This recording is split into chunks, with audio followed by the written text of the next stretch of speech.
Gastón Acurio para hablar de transgénicos y egos colosales. Vamos a estar con él más adelante en el programa, pero empezamos con una nota que tiene que ver con la justicia. La justicia que es tan lenta en el Perú y tan difícil de obtener. Sin embargo, en los Estados Unidos las cosas son muy distintas. Albina Ruiz les cuenta lo que pasó con el asesino de una peruana radicada en Miami desde hace 25 años. Veamos la nota.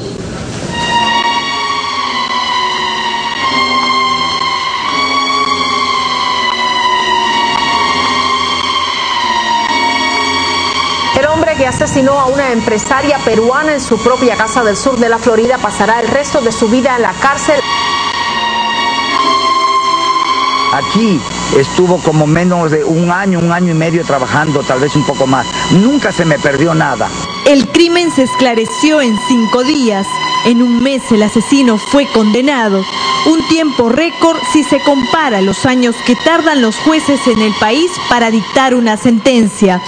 Hoy, el caso resuelto de la empresaria peruana asesinada en su casa en Miami y el eficiente sistema judicial y policial estadounidense que puso tras las rejas al asesino.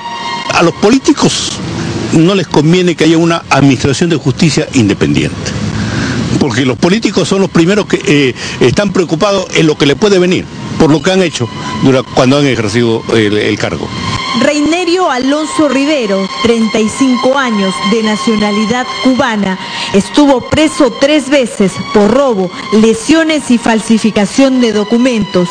Este sujeto confesó haber degollado a Elizabeth Arroyo luego de que ella lo sorprendió robando en su casa en el barrio de Kendall en Miami. Alonso Rivero era conocido por el esposo de su víctima de un juego de billar y luego se hizo su empleado. Él perdió el brazo y jugaba con la izquierda y jugaba muy bien. Y entonces poco a poco lo traté. Aquí estuvo como menos de un año y medio trabajando, tal vez un poco más. Nunca se me perdió nada. Se granjeó nuestra amistad. Nos dio un poquito de seguridad. Lo que los esposos Palomino ignoraban era que su nuevo empleado padecía de ludopatía y de su amplio prontuario policial. Los Palomino tampoco se percataron que les robaba cuando ellos se iban de viaje. En mi casa entró más de 11 veces y me robó más de 11 veces. Y en una oportunidad fui a Orlando y pude enterarme por otras fuentes que este señor durmió en mi cama. Entonces, de loco no tiene nada. Elizabeth Arroyo tenía 50 años y desde hace 25 emigró a los Estados Unidos, en donde se convirtió en una exitosa empresaria. Tenía varios negocios familiares, un salón de fiestas, la academia de baile en donde su hija dicta clases y una empresa dedicada al lavado de alfombras que su esposo administra. Brazo Internacional, Percy Palomino, ¿en qué puedo ayudarla? Gracias, sí, muy amable por su llamada. El 16 de abril a las 8 de la noche, Roxana Arroyo retornó a su casa antes de la hora habitual. Allí descubrió a Reinero dentro de un closet y este la atacó con un cuchillo. Ahora después ella fue a la casa, entra llamándola, no la veía por una parte, entonces vio luz en un cuarto, en un dormitorio, y entonces trató de empujar la puerta, no podía abrir la puerta porque el cuerpo de ella la hacía estorbándola. Entonces abrió la puerta y la vio a ella, entonces se echó, la levantó a ver cómo estás, qué pasa esto. La volteó, entonces vio que ella tenía un corte profundo ahí en la garganta. ¿Le cortaron el cuello? Le cortaron el cuello. Se defendió del ataque, pero fue degollada. El asesino la arrastró hasta la habitación de su hijo y la dejó detrás de la puerta. Este crimen conmovió a la policía y vecinos de esta zona en el sur de Miami debido a la tranquilidad de este barrio. Pues me es extraño porque yo llevo 3 años y medio aquí y jamás he escuchado de nada, ¿verdad? Ni de problemas, ni de asaltos.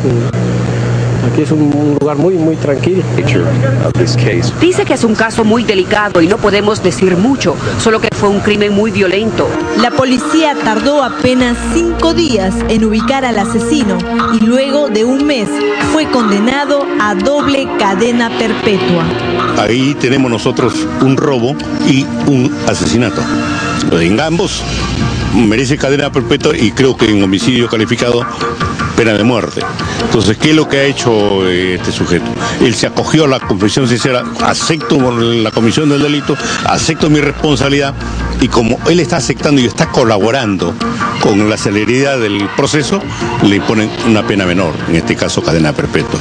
La doble cadena perpetua es una figura legal que, según los expertos penalistas, se utiliza en varios países como una forma de escarmiento, lo que no significa que la condena se traslade a los herederos. ¿Y por qué la justicia en el país no actúa con similar rapidez y eficiencia? Los jueces tienen mayores facilidades en cuanto a logística, en cuanto al presupuesto y en cuanto a personal. Lo que no sucede aquí en el Perú. A los políticos no les conviene que haya una administración de justicia independiente, porque los políticos son los primeros que están preocupados en lo que le puede venir, por lo que han hecho cuando han ejercido el cargo. De tal manera que no se dan las leyes. Del año 2004 el Congreso tiene leyes, proyectos de leyes para acelerar la administración de justicia y no las aprueba.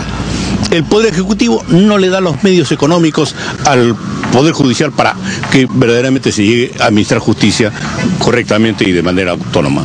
A pesar de que el nuevo Código de Procedimientos Penales ya está en vigencia justamente para agilizar las sentencias, todavía el sistema sigue siendo ineficiente. Una de las razones porque este ha sido destinado para tratar temas de corrupción y no los delitos comunes.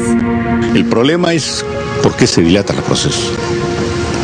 Tenemos en estos momentos más de 46.500 presos en todo el país, de los cuales solamente está sentenciado el 30%. Es decir, el 70% no tiene sentencia. Y se van dilatando los procesos y a veces nos sorprendemos. ¿Por qué un violador, por qué un asesino sale en libertad? Porque alarga su proceso, se cumple el plazo, que sea un plazo máximo de 36 meses, y nuestra ley procesal dice, si se venció ese plazo, al día siguiente o el mismo día tiene que ser puesto en libertad. Los delincuentes en su mayoría se acogen a múltiples beneficios y son liberados al poco tiempo. En algunos lugares de Estados Unidos, el homicidio se sanciona con pena de muerte y si el autor confiesa el crimen, le perdonan la vida, pero lo condenan a pasar el resto de sus días en la cárcel. Reinero reconoció que entró a la casa de la empresaria para robar. Hoy día han sido lágrimas de alegría. El monstruo se declaró culpable y según los anales de la historia americana, muy raro que te digas soy culpable. Pero ahora sabemos que ya tiene cadena perpetua y por lo menos, al menos vamos a estar un poquito y la gente y la comunidad va a estar hispana, va a estar un poco más tranquila. Palomino, junto a sus 2 hijos, intenta recuperarse de la muerte de su esposa. Su dolor es grande, pero en algo encuentra consuelo al saber que el asesino ya empezó a pagar por su crimen. Un sentimiento que en el Perú todavía no encuentran muchos deudos debido a la lentitud del Poder Judicial. En el Perú la justicia es lenta, aún para los que se declaran culpables.